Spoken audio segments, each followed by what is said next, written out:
first thing that comes to your mind when I say the word cancer? Pain?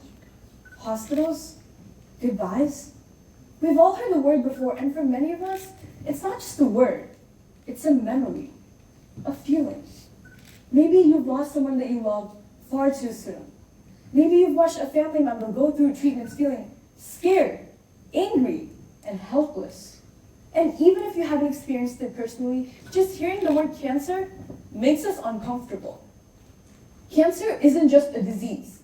It's a thief. It robs people of their peace, health, and hope. But here's the thing. We're not powerless.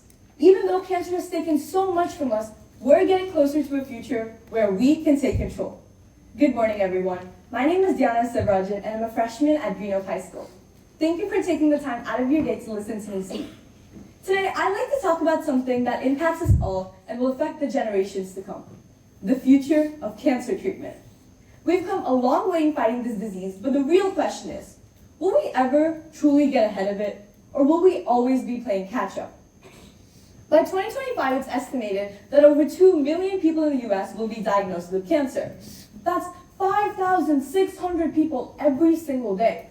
But here's something that you might not know. Since 1991, cancer death rates have actually dropped by 34%. Wait, what? More people are getting cancer, but fewer people are dying from it? That doesn't add up quite right.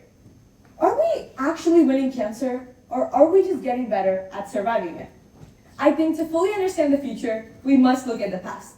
Let me take you back a few decades. Back then, hearing the word cancer was basically receiving a guaranteed death sentence.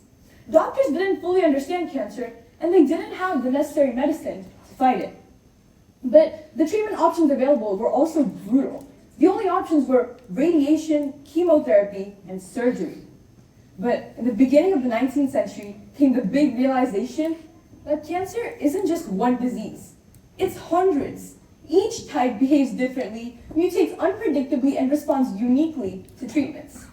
That discovery changed everything. Instead of blindly fighting cancer, we started targeting it.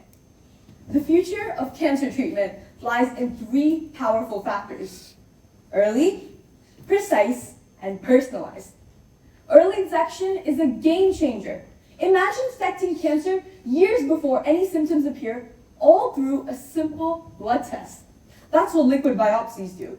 They can spot tiny fragments of cancer DNA in your bloodstream that shows links to cancers like lung and breast cancer, all while there's still time to act. AI obviously plays a groundbreaking role in cancer treatment. Cybele, which is an AI tool, can scan medical images to predict where tumors might appear, sometimes with 90% accuracy. Precise treatments replace the one-size-fits-all approach.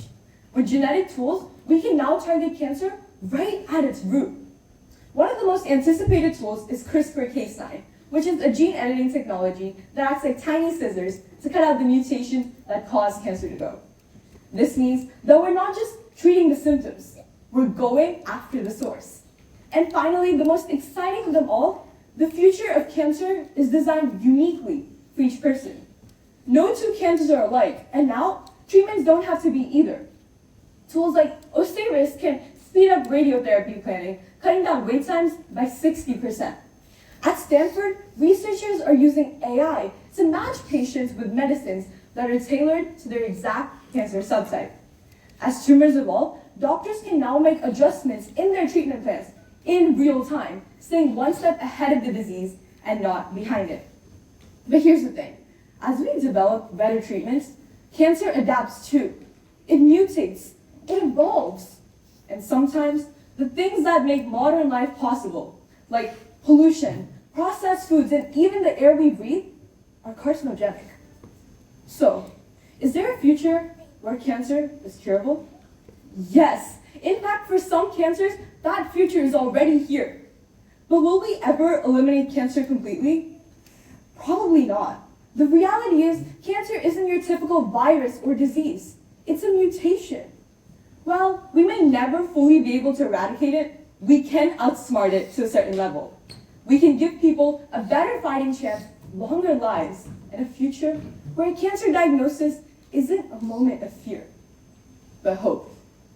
These days, it feels like everything causes cancer. We spend the first half of our life trying to chase success at the cost of our health, only to spend the second half trying to buy it back.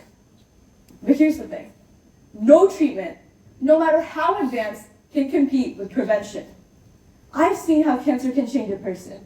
And if there's one thing that I've learned, is that there's no point in waiting to care until it's too late.